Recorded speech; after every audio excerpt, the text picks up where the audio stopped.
साम्राज्य न्यूज, सामान्यांचा असामान्य आवाज। सोलापुरातील MK फाउंडेशनचे संस्थापक अध्यक्ष महादेव कोगनुरे यांच्या पुढाकाराने सुरू करण्यात आलेल्या अन्नतृप्ती योजनेच्या माध्यमातून शहरातील 32 निराधारांना तृप्तीची ढेकर मिळत आहे। फाउंडेशनचे संस्थापक महादेव कोगनुरे यांनी त्यांचे वडील स्वर्गीय बसण्णा कोगनुरे यांनी घालून दिलेल्या संस्काराच्या शिदोरीमुळे हा उपक्रम सोलापूर शहरात सुरू करण्यात आला आहे। या अन्नतृप्ती योजनेमुळे मागील 2 वर्षांपासून शहरातील निराधारांना तृप्त भोजनाचा आस्वाद मिळत आहे।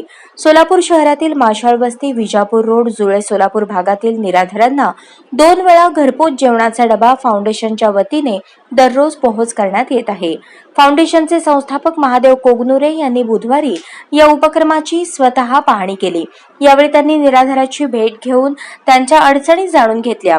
त्यापैकी काही निराधारांनी या उपक्रमाचे कौतुक केले व आशीर्वाद दिला।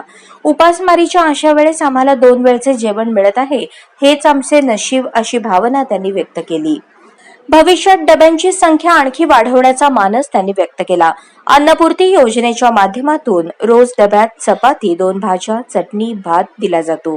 ग्रामीण भागातून वैद्यकीय उपचारासाठी सोलापुरात येणाऱ्या गरीब रुग्णांना अन्नतृप्ती योजनेच्या माध्यमातून डब्याचा पुरवठा देखील होतो। तृप्ती योजनेतून सातत्य कायम असावे व निराधारांच्या अडचणी जाणून घेण्यासाठी महादेव कोगनुरे हे सदैव निराधारांशी संवाद साधून निराधारांकडून आलेल्या सूचनांमधून नवीन उपक्रम सुरू करण्याचा मानस देखील त्यांनी व्यक्त केला।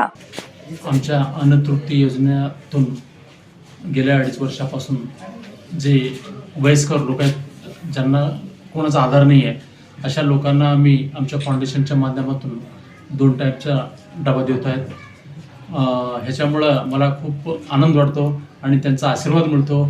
असेच त्यांच्या आशीर्वादामुळे अजून आपण जास्तीत जास्त लोकांना अशा पद्धतीने डबा देण्याचा आमचा एक संकल्प आहे, ते नक्कीच पूर्ण होईल असं आम्हाला आशा आहे। डब्यासोबत इतर तुम्ही सामाजिक कामं करते, कोणकोणते करते? विद्यार्थ्यांसाठी आम्ही म्हणजे वह्या असो, सायकल वाटप असो, आणि मेन काही भागामध्ये जसं दक्षिण सोलापूर असू दे, अक्कलकोट असू दे, कोणाचे घर जर जळीत झाले तर आम्हाला कॉल करतात, कारण त्यांना माहिती आहे की जळीत झाले की आम्ही आमच्या फाउंडेशनच्या माध्यमातून लगेच मदत मिळतो म्हणून। कारण तुम्हाला माहिती आहे सरकारच्या याच्यातून मिळायला थोडा उशीर लागतो, आणि जेव्हा जळीत होतो घरात काही वस्तू नसतात, सगळं संपलेलं असतं, म्हणजे साफ झालेलं असतं, त्यावेळी त्यांना काहीतरी आधाराची गरज असतो। आम्ही दुसऱ्या दिवशी लगेच जाऊन मदत करतो, ते मला एक वेगळ्या प्रकारे आनंद मिळत आहे। अशाच पद्धतीने माझ्या पाठीमागे पूर्ण अख्खा समाज आहे आणि त्यांच्या आशीर्वादामुळे मी करत आहे, आणि माझे फाउंडेशनमध्ये सहकारी असं सगळे टीम आहे म्हणूनच करतोय। अशा पद्धतीने सगळ्यांचा आशीर्वाद मिळाला तर अजून आपण जास्तीत जास्त समाजासाठी मदत करत जाऊ। समाजाला प्रत्येकांना हेच विचार करतो, जे मोठमोठे बिझनेसमॅन जे आहेत त्यांनी पण गरिबासाठी थोडा बहुत आपल्या परीने मदत करत जावं। त्यामुळे काय होईल, जे गरीब घटक आहेत त्यांना थोड्या प्रमाणात मदत होईल।